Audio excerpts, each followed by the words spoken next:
Oi, gente, tudo bem por aí? Bom dia, boa tarde, boa noite. Que o Senhor te abençoe, que você ouça a voz dele. Hoje vai ser menorzinho, Marcos capítulo 15. Estamos no penúltimo capítulo, amanhã será o último dessa temporada. Nesse capítulo tem 47 versículos, é grande, mas não tanto quanto o de ontem. E nós conseguimos ler em 20 minutos. Vamos ver se a gente consegue ler rapidinho esse aqui também, para que você venha alimentar a sua alma com a palavra de Deus. Nesse momento que você está assistindo aí, o Senhor abre o seu coração, que você sinta uma presença muito forte do Espírito Santo falando com você. Que o Senhor me use para edificar o seu coração através dessa leitura. Em nome de Jesus. Assim que amanheceu, os chefes dos sacerdotes se reuniram com os líderes dos judeus e com os mestres da lei e com todo o conselho superior, e fizeram os seus planos. Eles amarraram Jesus e o levaram. Entregaram a Pilatos. Pilatos perguntou: Você é o rei dos judeus? Quem está dizendo isso é o Senhor, respondeu Jesus. E os chefes dos sacerdotes faziam muitas acusações contra ele. Então Pilatos fez outra pergunta: Você não vai responder? Veja quantas acusações estão fazendo contra você. Porém, Jesus não disse mais nada. E Pilatos ficou muito admirado com isso. Em toda festa da Páscoa, o governador costumava soltar um dos presos, a pedido do povo. Naquela ocasião, um homem, naquela ocasião, um homem chamado Barrabás estava preso na cadeia, junto com alguns homens que tinham matado algumas pessoas numa revolta. A multidão, então, a multidão veio e começou a pedir que para os... Nossa, estou toda enrolada. Vamos voltar. Naquela ocasião, um homem chamado Barrabás estava preso na cadeia junto com alguns homens que tinham matado algumas outras pessoas numa revolta.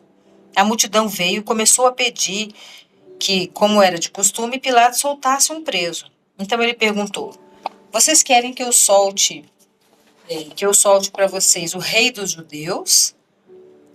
O rei dos judeus? Ele perguntou. Ele sabia muito bem que os chefes dos sacerdotes tinham inveja de Jesus e que era por isso que eu havia entregado a ele. Pilatos sabia, tá vendo? Ele percebeu, da mesma forma que Judas, ontem eu falei sobre isso, né? Que eu acho que Judas tinha inveja, porque Maria jogou o perfume lá cara, ele ficou com inveja e foi entregar Jesus lá. E Pilatos está falando que ele sabia que eles tinham inveja. Tô resfriado, gente. Como eu disse, eu vou dizer hoje de novo. Ganhei uma gripe de aniversário, que por acaso é hoje meu aniversário, dia 20 de abril. Eu estou fazendo 52 anos. Bem vivido, 5.2. Lataria de fábrica. Podem deixar aí os votos de felicidade, eu adoro ler. E já estou agradecendo, muito obrigada. Eu sei que vocês vão falar aí comigo. Já estou querendo me emocionar, tá? Vamos voltar. Vamos voltar. Vamos voltar, vamos voltar. E Pilatos sabia que eles tinham inveja de Jesus, né? Por isso que tinham entregado para ele. Mas os chefes dos sacerdotes atiçavam o povo para que pedisse a Pilatos que, em vez de soltar Jesus, eles soltassem Barrabás, aquele que tinha matado um monte de gente numa revolta lá.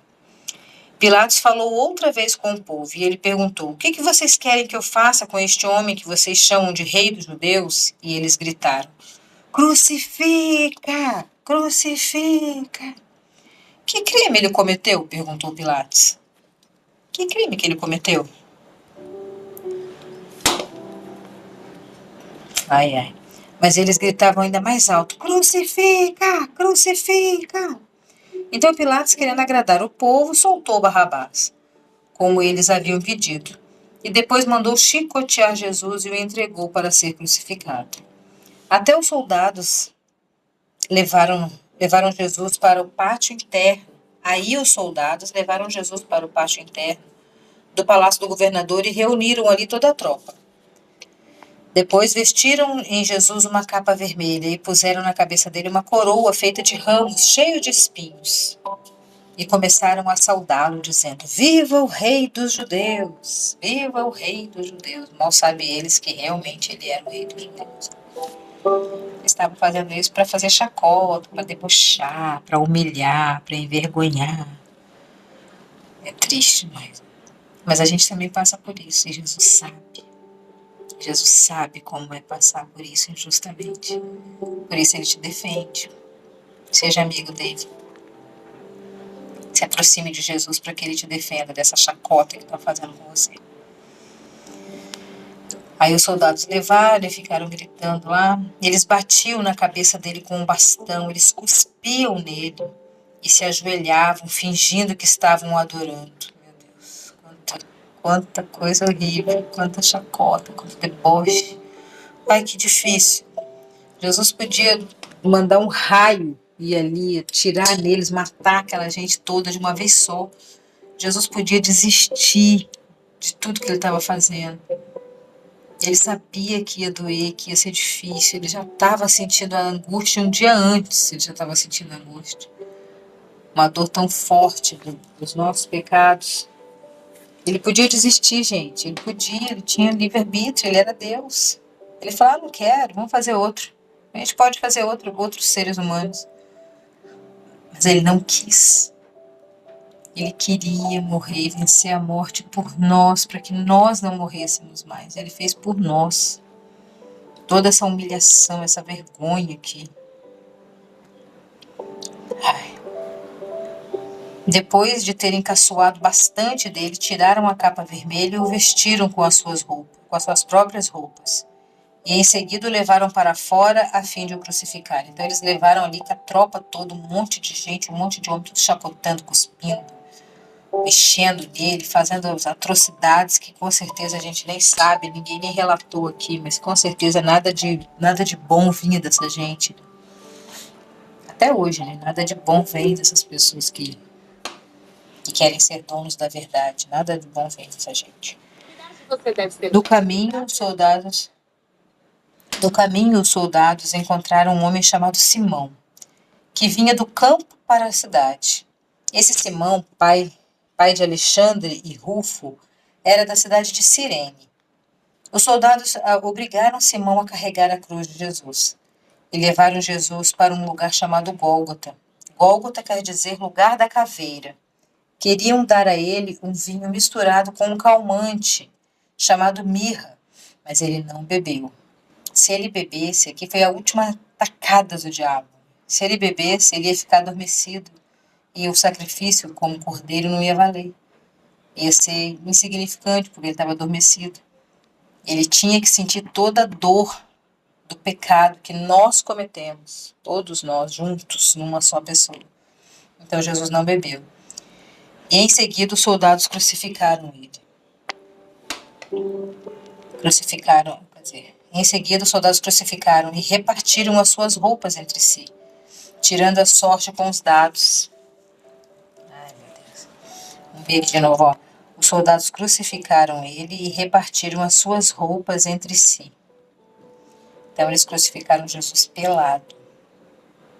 Você já pensou nisso? Você sabia disso? Você tinha percebido isso? Alguém já abriu seus olhos para isso? Ó. Em seguida, os soldados o crucificaram e repartiram as suas roupas entre si. Jesus não estava com uma mala. Jesus não estava com uma mala de roupa ali. Jesus estava com a roupa que ele estava usando no corpo. Eles prenderam ele na cruz e arrancaram a roupa dele e dividiram entre eles. Jesus ficou pelado lá. Sem dignidade alguma, com toda a vergonha extrema, absurda, surreal. Tudo que você passa de vergonha não está comparado a uma gota de água, de suor do que Jesus passou. Tirando a sorte com o dado, para ver qual seria a parte de cada um. Eram 9 horas da manhã quando crucificaram Jesus. Puseram em cima da cruz uma tabuleta, onde estava escrito com a acusação contra ele, o rei dos judeus. Em cima, eles profetizavam, eles anunciavam e nem sabiam que estava falando a verdade.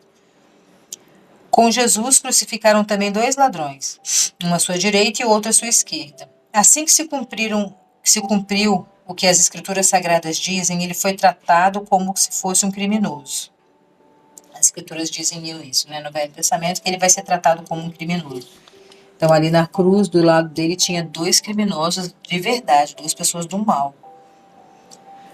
Os que passavam por ali caçoavam dele, balançavam a cabeça e insultavam ele, dizendo: Ei, você disse que era capaz de destruir o templo e torná-lo a construí-lo em 3 dias? Desça dessa cruz e salve-se a si mesmo. Chacota, deboche. Não pense que você está sofrendo muito, que Jesus sofreu isso em dose triplas, quádruplas, múltiplas, porque era sobre o pecado de todos nós, que já vivemos, que estamos vivendo e que viverão. Todo o ser humano, Jesus estava carregando a vergonha ali. Todo mundo em cima dele. Cadê? Já me perdi. Nossa, muito triste, né? Você não pode construir o templo em 3 vezes? E ficaram caçoando. Desce daí. E o chefe dos sacerdotes e os mestres da lei também caçoavam dele. Os religiosos da época, aqueles santarrões, aquelas pessoas que vivem enfornadas dentro de igreja, querendo julgar a vida das pessoas, estavam ali também, caçoando de Jesus, debochando. Parece que essa música acabou. Acabou, gente, ou não? Sei lá. Os religiosos estavam ali também, caçoando de Jesus. Ele salvou os outros, mas não pode salvar a si mesmo. Vamos ver o Messias, o rei de Israel, descer agora da cruz e então creremos nele. Começaram a ameaçar, debochar. E os ladrões que foram crucificados com Jesus também o insultavam. Aqui, né, Marcos fala só isso, né? Tem outro, acho que é Mateus, que fala que um deles se arrependeu. Aqui Marcos não fala. Marcos não viu essa cena. Gente, tá tendo música aqui que eu não tô ouvindo. Ah, tava baixo. Acho que agora dá pra ouvir, né? O somzinho fica mais legal. Ao meio-dia começou a escurecer e toda a terra ficou por 3 horas na escuridão. Às 3 horas da tarde, Jesus gritou bem alto: Eloi, Eloi, lema sabachthani.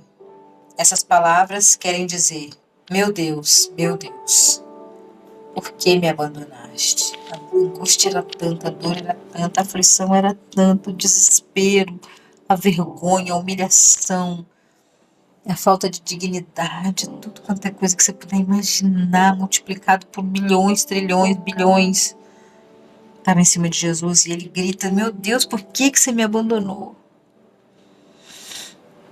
Algumas pessoas que estavam ali ouviram e disseram: escutem, ele está chamando Elias. Olha como que as pessoas têm um entendimento fechado.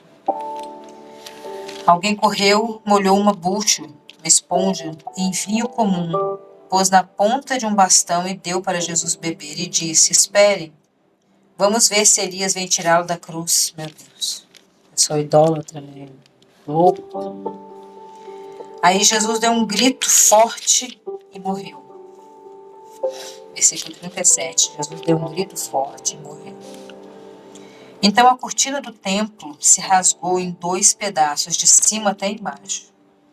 O oficial do exército romano que estava na frente da cruz, vendo Jesus morrer daquele modo, ele disse: de fato, esse homem era o Filho de Deus. Então esse homem aqui se converteu. Quem era ele? Quando a cortina, o oficial do exército romano, o oficial do exército viu, sentiu e se converteu, percebeu que ele era o Filho de Deus. Porque também vê o véu se rasgando de alto a baixo, né? Esse véu se rasgar de alto a baixo quer dizer pra gente que nós temos livre acesso a Deus. Antes, só o sacerdote, nós já lemos isso no Velho Testamento, né? Talvez você não tenha lido, não tenha acompanhado, eu vou te falar que tinha um véu, a igreja toda, né, o tabernáculo, tinha uma metade lá que era com véu, de alto a baixo. Lá dentro só entravam sacerdotes extremamente purificados, senão eles morriam lá dentro, para falar com Deus. Quando Jesus morreu, esse véu foi cortado, a igreja ficou toda aberta, simbolizando que temos livre acesso a Deus. A gente não precisa de ninguém, só de Jesus, claro, para falar com Deus. A gente fala direto com o Senhor, não precisamos mais de intermediários, a não ser Jesus. E quando ele viu isso, ele se converteu. Realmente esse homem era o Filho de Deus. Algumas mulheres estavam também ali, olhando de longe. Entre elas estava Maria Madalena, Salomé e Maria, que era mãe de José e de Tiago, o mais moço. Essas mulheres tinham acompanhado e ajudado Jesus quando ele estava na Galileia. Além dessas, estavam ali muitas outras mulheres que tinham ido com ele para Jerusalém. Já era quase noite quando chegou José, que era da cidade de Arimateia. Ele era um homem importante, que fazia parte do Conselho Superior, um homem rico. José também esperava a vinda do reino de Deus. Era o dia da preparação, isso é, a véspera de sábado. Por isso José, tomando coragem, foi falar com Pilatos e pediu o corpo de Jesus. Para você ter acesso ao Pilatos, você tinha que ser uma pessoa bem importante, né? Não é qualquer um que ia chegar lá em Pilatos, né? Então ele era o chefe do conselho superior da cidade dele lá, ele era uma pessoa importante, famosa, rica, mas ele temia Deus, ele também esperava pela ressurreição, né? E ele tomou coragem, foi lá e pediu o corpo de Jesus para Pilatos. Pilatos ficou admirado quando soube que Jesus já estava morto. Então ele chamou o oficial romano e perguntou se já fazia muito tempo que Jesus tinha morrido. Depois de receber a informação do oficial, Pilatos entregou a José o corpo de Jesus. José comprou um lençol de linho, tirou o corpo da cruz, enrolou no lençol. É o santo sudário, né? Que eles estão até... Estava vendo esses dias que eles descobriram que pelas fibras, os lugares onde aquele lençol lá que eles falam que é o lençol de Jesus andou, né? Andou por vários e vários lugares, tem vários vestígios de outros lugares, né? Mas isso aqui, né? O José de Arimateia comprou esse lençol, enrolou o corpo de Jesus e em seguida pôs o corpo num túmulo cavado na rocha e rolou uma grande pedra para fechar a entrada do túmulo. Maria Madalena e Maria, a mãe de José, estavam olhando e viram onde o corpo de Jesus foi colocado. Elas estavam no cantinho lá, quietinha, até porque a mulher não podia fazer nada. E assim terminamos o capítulo 15. Volte amanhã para o último capítulo. Pode me dar sugestões do qual livro vocês querem que eu leia. Estamos acabando. Beijão e até amanhã.